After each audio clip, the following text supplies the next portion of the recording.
Assalamualaikum my YouTube family. Today we will perform urine complete analysis test. Firstly we do physical examination or macroscopic examination. We will use Combi3 for the detection of different 4 parameters.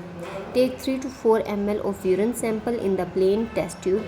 Now dip the strip into the urine for the 5 seconds.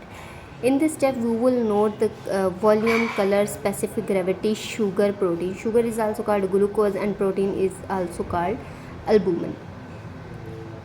After remove extra urine from the strip, match this strip with the Combi3 protocols.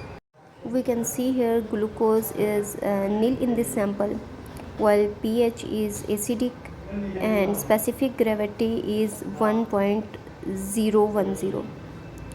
and we can see here protein is trace in this sample. Now we centrifuge this urine sample for the 10 minutes for the microscopic examination. Now we do the microscopy of the precipitate of this urine sample. Take a glass slide, put a small drop of urine sample on it and cover it with the cover slip. Here is the number of pus cells in this urine sample. This condition is called pyuria, in which you have pus in your urine.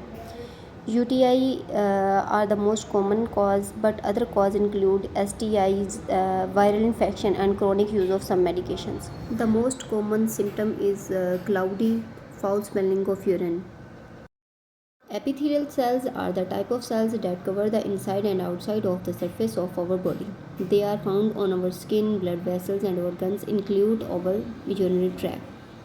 It's normal to have a small number of certain types of epithelial cells in urine. A large number of may indicate a urinary tract infection, kidney disease or other severe medical conditions. If you like to watch my video, then subscribe this channel. Thanks for watching.